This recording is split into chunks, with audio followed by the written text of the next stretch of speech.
what does home feel like? Is it that warm, safe, cozy feel? How is that moment of connection between a parent and child when those limits are being set? At every stage, every developmental stage, it's a little story, really. The age of puberty is reducing. Have a treat.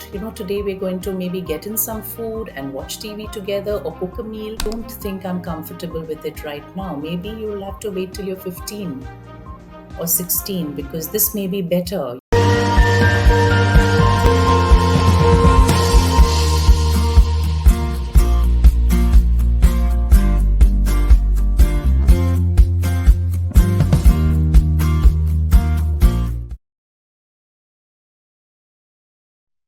Hello, everyone. This is your host, Dr. Rashmi Kulkarni. Welcome to this very exciting episode of the Microbiome Superhero podcast. Just like all other podcasts, we are trying to bring everything related to gut health.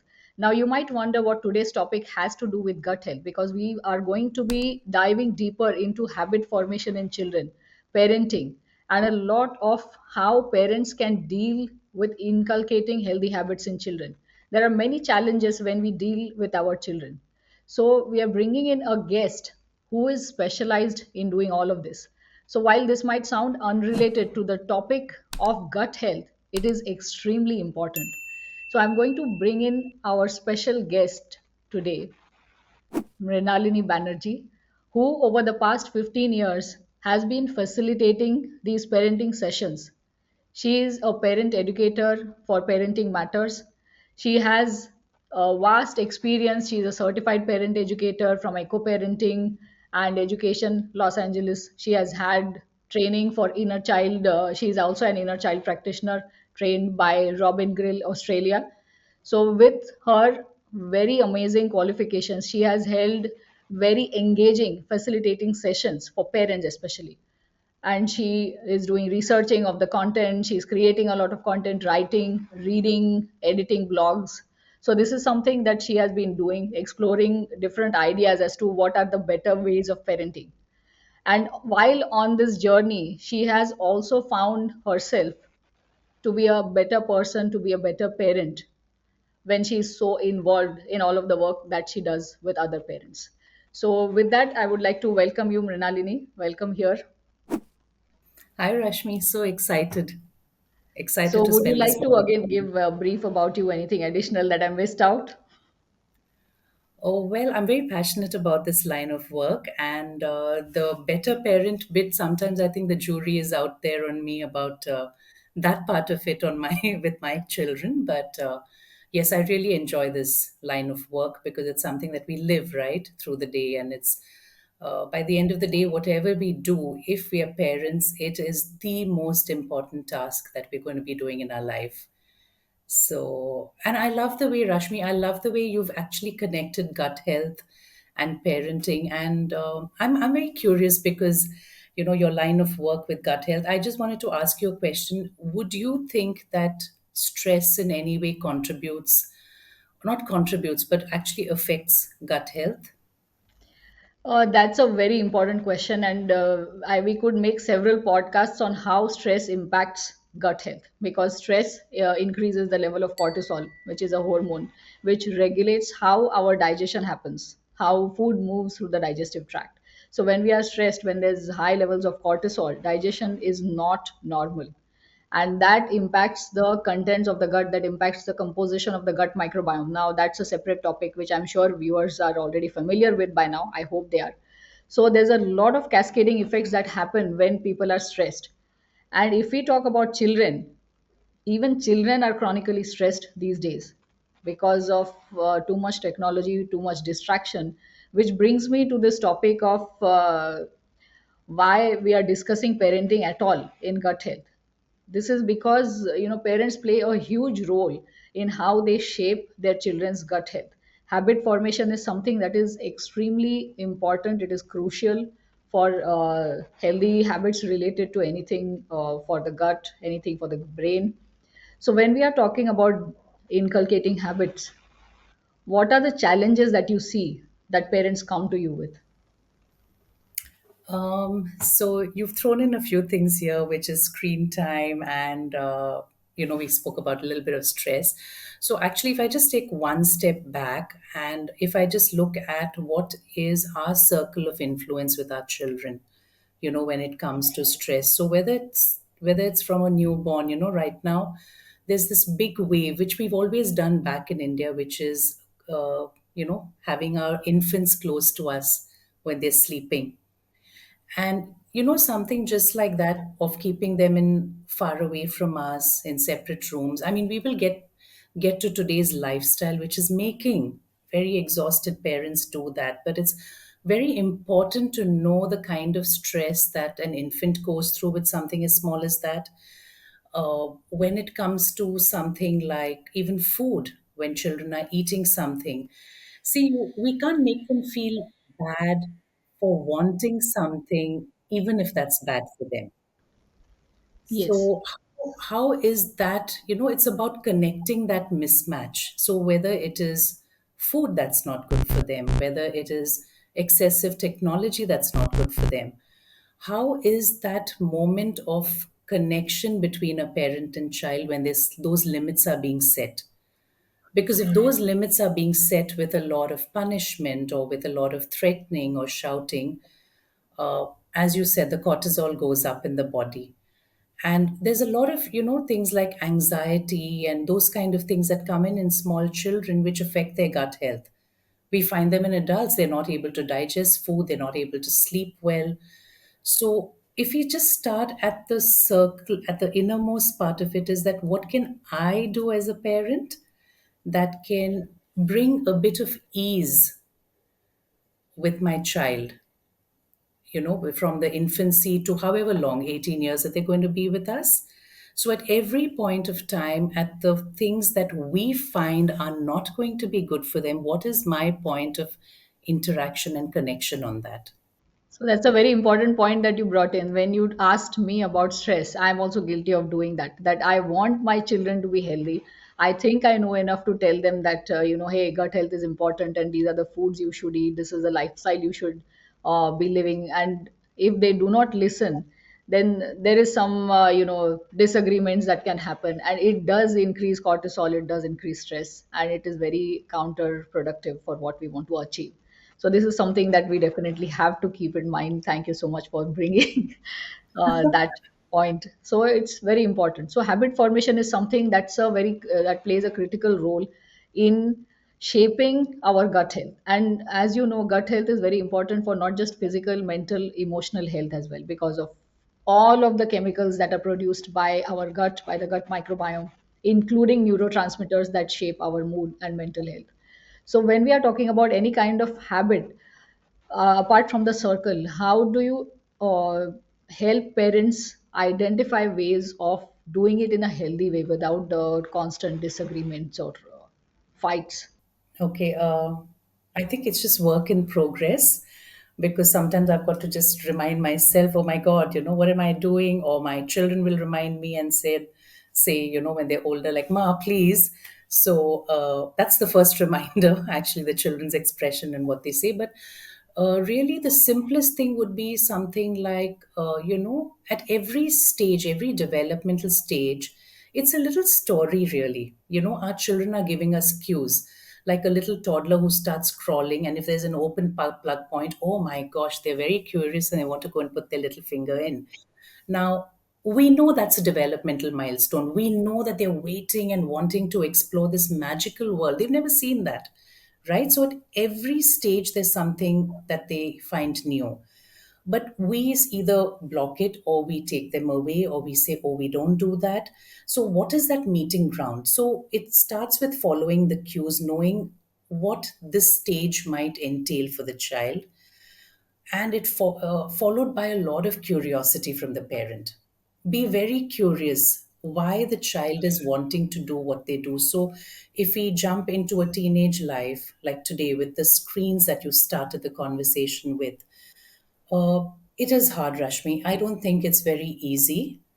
And though experts all over, in fact, in our website on Parenting Matters, we do have a talk with a digital expert, and she's kind of in a very healthy way spoken about screens, because we can't really demonize it, right? It's becoming the way forward. But what we can do is we can definitely delay the exposure to screens. Children below 2 do not need to be watching anything. And even after that, can there be a, a limited amount, and preparation that, okay, we're going to watch a little and be ready for the meltdowns when it's going to happen, when you say, okay, this screen, the time is over. So there's no real shortcut. I mean, I think I'm going to be jumping in this part where I go from, following the cues to being curious to connecting with that thing, in the sense that they're watching something and then we just come in and that's all we've seen them do. So we say, hey, put it down. But if we can be curious and say, hey, what you're watching? Oh, is this YouTuber? Because that's what they seem to be into, right? A lot of YouTubers and stuff like that. And what does he say? And like, why do you like him? Be curious about what they're into, their music, what engages them at this stage if they're teenagers. And then when we are setting the limit, it's the communication that matters a lot. I don't want to be threatened at this age, and I don't think it's ever it's a common thing for every age group, right? So we just Yes. have to make sure the connection with them is strong enough, and parenting can't really be rushed. Yes, because this is a very important point that we watching cues and then interacting with children to see what their interests are. And when they feel this kind of a connection, when they feel that there's an open communication between parents and children, they are more Right. likely to listen to the parents. But parents themselves are very distracted these days because it's not a joint family anymore. Parents have this additional pressure to do a lot, and with both parents working, which is quite common, even if so they are not working in an office, there's enough work to be done at home. When we have all of these distractions, it is extremely difficult for parents to focus on these things like cues. And we know all of this, that we know we want the best for our children. Screaming or hitting them or whatever is the last thing everybody wants to do. But still, parents indulge in all of these because they themselves are quite distracted. It is difficult to handle their own life because of this huge gap in how we have grown up, how our children are growing up, and then the children feeling that, oh, parents don't understand the kind of a life that we are living. Children always end up saying, oh, you don't understand, you won't understand what is going on in my school or in my life. So it is difficult for parents to get through. I'm sure this is much more common in older children. Right. Actually, Rashmi, thank you so much, because I really think for us to understand, what's the life that we are living, and it is, whether you're working at home, from home, working in an office, working, whatever, whichever way, I think our days are really full, and we're really trying to. The unhurried life is, of almost the past, right? Yes. So when at the same time, when I say that parenting cannot be rushed, for us, we did a lot of workshops during COVID with people who were working from home. And there were such wonderful insights that we got from these parents, uh, world over, who were working. It was a very trying time, right, for all of Yes. us. And there were these small little tips. Like one person said, when he finished his work and he closed his laptop, he just sit back in the room for about 10 minutes and just, maybe he may have got on his phone, he may have scrolled, he may have, done whatever. But he said, my thing was that when I walked out of the room, I wanted to be able to receive my children mindfully. So I don't think we have a lot of huge moments of, just those chunks of time. But can we be mindful that if we have, like, say, 10, 15 minutes in between, can it be totally free of any distraction? Let that message wait that's pinged on your phone, or just mute it, keep it by. And it's about connecting with the children. There are two moments actually in the day, uh, which I believe is really important. One is, how do we greet our children when they wake up, when they come back from school, when we come back from work or we've gone out? And how do we say goodbye when they go to school and when they go to bed? So, as you see, like during the day, there's some 5, 6 points of hellos and goodbyes. And if they can be mindful, slow, and sometimes that slow could be just a minute, but if that 60 seconds is completely immersed, where you're completely seeing and feeling your child, that's a huge connection by itself. So we've reached a stage where we've just got to embrace those little pockets of time. And I believe that we end up feeling so refreshed. Yes, it's not pleasant to be, screaming at your child early in the morning, asking them to wake up because they are late for school. It's not pleasant for anyone, and that is something that's quite common because children go to bed very late. They are doing so many activities, and they just do not want to sleep on time. So That's true. that is That's something true. that for parents to control themselves and have what you said is very right. If the day starts like this, if children end up feeling good in the beginning of the day, they will set the tone for a much better day themselves. It is so much better That's for the parents. And then, as you said, it's just 60 seconds of that bonding time, which is yes. very, very important. So that is a challenge that everybody needs to overcome. Absolutely. As well as, I think also time taken for yourself, like this parent said that I took 10 minutes for myself. So, as parents, what is our self care? Are we able to exercise? Are we able to do something that brings us a lot of joy? Catch up with a friend for a cup of tea, read our book. So, make sure that our cup is full because it's really depleting to keep giving from a cup that's emptying. So, we'll have to find those pockets of time as well as with most of us working, mums and dads working, or single parents and everything. Uh, just be aware that even the weekends don't have to be overcompensated in the sense that they just need time to be together. It doesn't have to be with a lot of materialistic stuff. If possible, cook a meal together, or even have a treat. Today we're going to maybe get in some food and watch TV together, or cook a meal and watch TV. So blend in the things that you don't normally do in the week, and you can, do a blend of both. And that's okay because that's a treat, right? Both the things you talked about are extremely important: self care and doing something with your children that you normally do not do. Self care is something that I started maybe 2 years ago, and that is something, I mean, I used to do some things, but now there are things that are absolutely non negotiable, like meditation and exercise. If I don't do them because of travel or whatever, I know that I'm going to feel horrible throughout the day. There's no way I can be nice to anybody when I don't feel nice myself.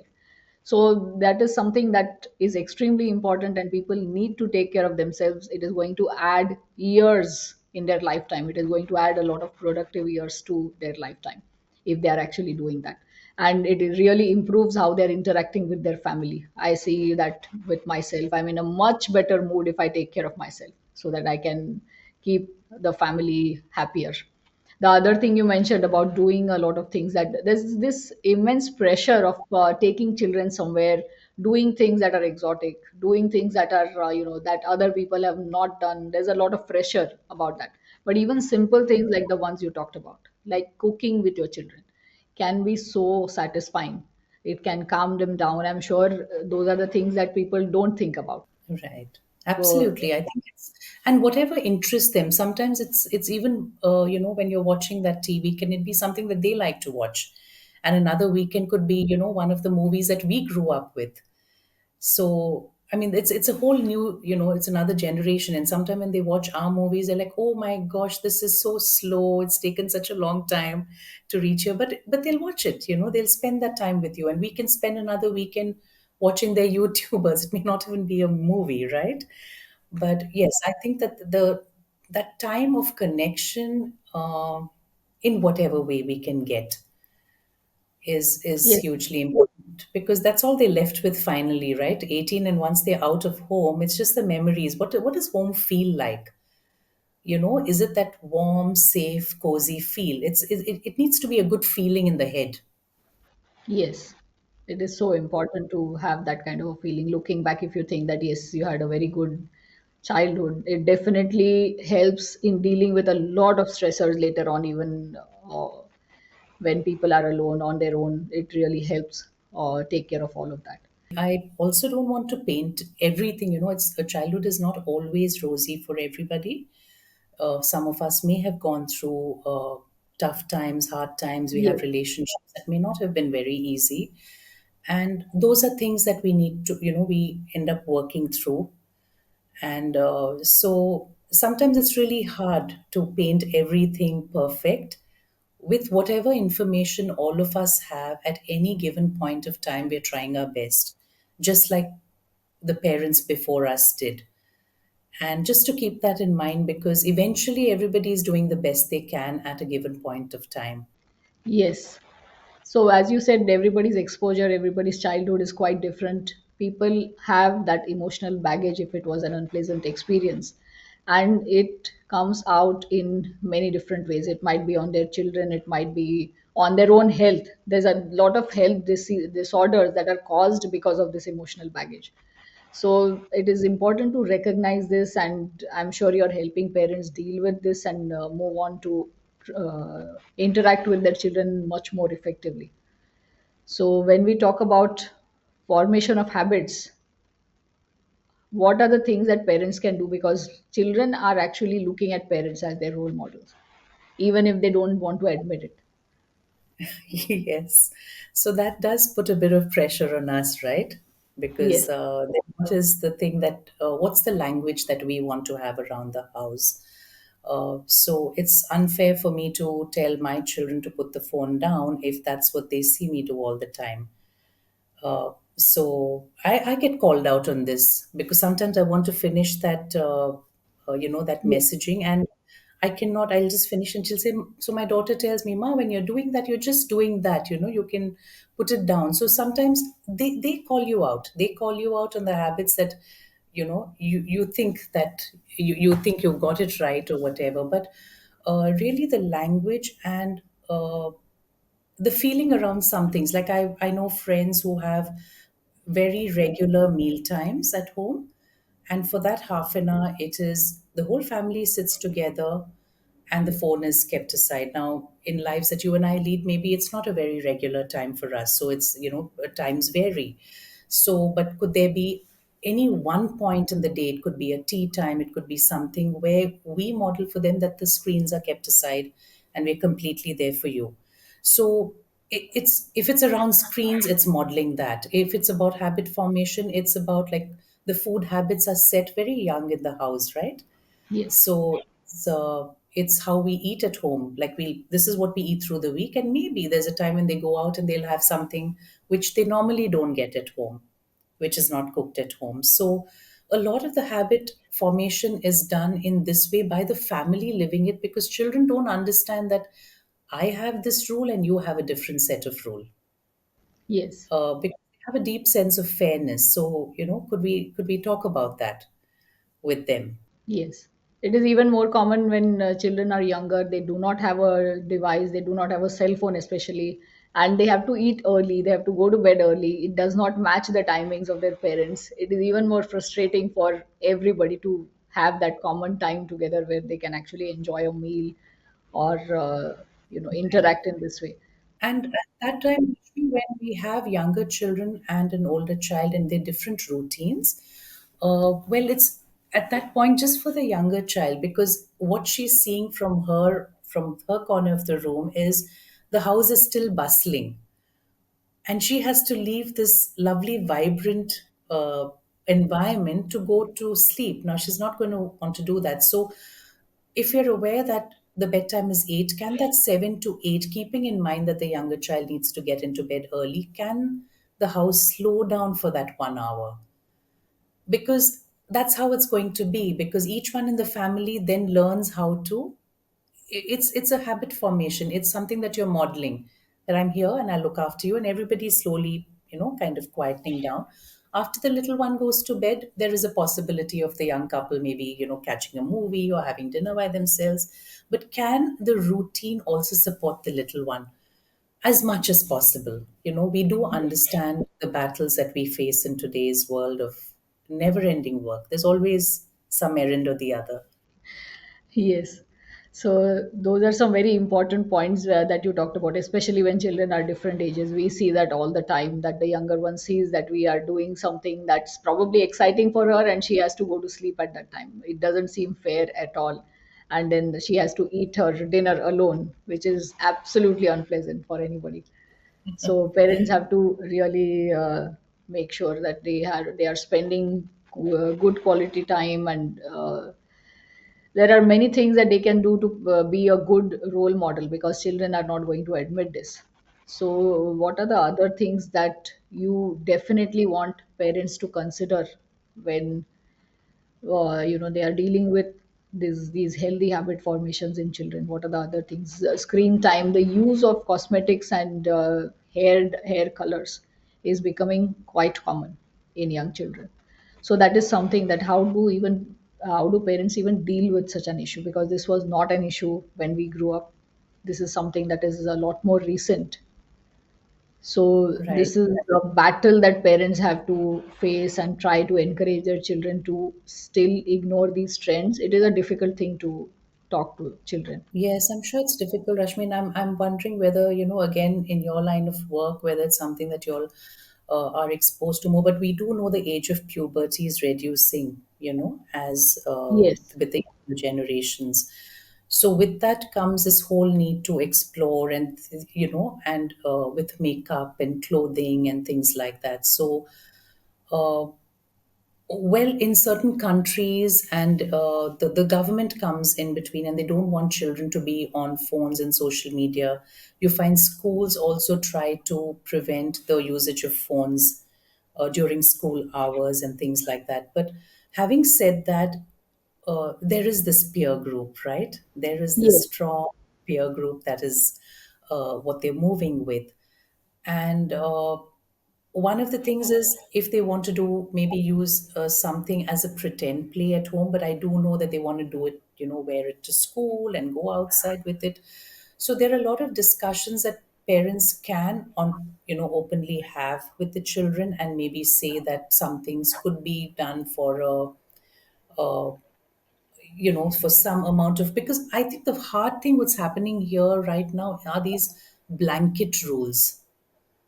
It is becoming hard because we do understand that so many things are not okay. So are there any alternatives, especially from where we come? We have a lot of natural based dyes, or natural colors from beetroot or pomegranate, or and things that are available, which are much more ayurvedic in a yes, concept, but that's available all over. But I'm just thinking that each family will maybe need to find a middle ground in this. I can't really say what it is, but end of the day, to not make the child feel bad for what they want. They're not being bad, yes.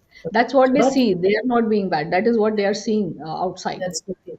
Yes, and Yes, a lot of social media, if with awareness, younger parents can delay that as much as possible for children.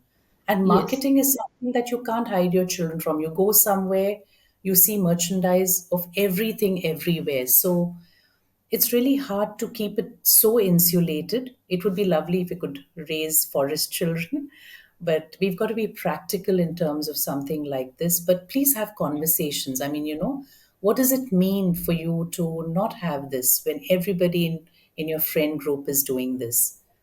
But as a mom, I would also like to tell you, like, here are the things that are in this product, which are definitely something which is bad for us. And and believe me, I think they have a lot of information, and with that they can really push their point forward very, very well. They can, so be yes, clear about what we think is good and bad, listen to them, and empathize. I can understand that you really want this, but this part of it, I don't think I'm comfortable with it right now. Maybe you'll have to wait till you're 15 or 16, because this may be better, for you then. And we just keep trying, Rashmi, because there are possibilities that they might try it when they're not at home. yes, yes. That is something difficult to control. But the point we are trying to bring here for parents, especially when this is something that we absolutely need to consider and have these conversations. It is so important because, as you said, puberty is hitting earlier and earlier because of so many chemicals in our environment, in the milk, so many hormones. Even the sexualization of girls when they're wearing makeup so early, when they're coloring their hair, this is because of these kind of thoughts that are encouraged because of social media and peer pressure. That also, research has shown that that also causes early puberty. So there are many of these factors. There are psychological factors that are impacting hormones. There are environmental toxins. So as parents, we have to be extra cautious about the kind of influence that children are having. On social media, also the kind of feeds that children are looking at is going to again propagate the same kind of similar things if they even look at one kind of feed, especially on things like Instagram. So when that happens, it leads to a lot of emotional changes, mental changes, and also changes in gut health. This is why we are bringing this topic back to health again and again. That's why we thought this issue of parenting, how to handle all of these issues, is so important. The communication that you just talked about, whatever questions I asked, everything went back to how we are communicating with our children. So how much Right. time we are giving. So did you want to kind of summarize, or what your final thoughts on this? Parents should Yeah, be one considered. actually maybe two things, Rashmi. One is that it's all about connection. It's really being connected to our children, and let's not look at. I mean, discipline is. Sometimes we have this misconception that obedience is good, and it isn't really, because today they follow you, tomorrow they'll follow somebody else unthinkingly. So that's where Yes, curiosity comes in, and it's important to be able to find out what they feel about things and have that freedom in their mind to be able to express what they want, because later it's all about like, what do you think and feel, out of the box thinking. And then if they haven't been allowed when they were children, where does this go? But keeping it with connection, communication, and by the end of the day we are raising our children. In my experience, I believe, but my children are the ones who've helped me grow up. So, I mean, to be open to this beautiful journey, and it's got its ups and downs. It's not rosy. It's challenging at times. There's lots of information today. Follow websites, organizations, help choose somebody who supports your way of thinking in your parenting journey. Keep it open, and I love what you do in with regard to gut health, because as they say, if your gut is okay, so much of your mind is okay, right? Don't they say it's a second mind yes, or yes, something? yes. It's the second brain. It's a second brain. So that's beautiful. I mean, there's so much that can just fall into place with that.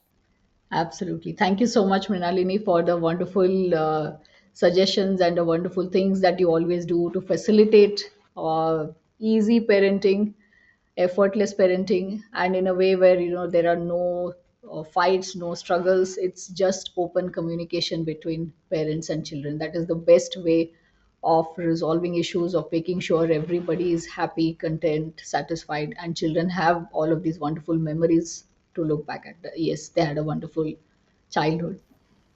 And Rashmi, I just also want to say that even if there are fights and struggles, maybe the many, many moments of repairing that rupture, and Yes, that's fine too. absolutely. Fights are normal. It's just how we communicate after that. Yes, absolutely. Absolutely. Thank you, Rashmi. Thank you so much. Thank you so much, Mrinalini. So, viewers, if you are parents, if you have children, if you are struggling to deal with all of these differences in how you were brought up, how your children are exposed to many, many different things, it has a lot to do with their gut health. So, while this is a daunting task because you are responsible for this little person's life, just like when we are born, we get the gift of our microbiome from our mother. That sets the tone for our gut health for the rest of our life. Similarly, how we parent also impacts gut health in many different ways. Open communication with the children about their eating habits, about their lifestyle, about their social media use, about digital devices, and everything else. If you have heard the previous podcast on neurotransmitters, you will know how important that is for everything related to health. So, do share this with everyone who you think would benefit from this. Do like, share, and subscribe to our channel. Thank you so much. See you in the next one.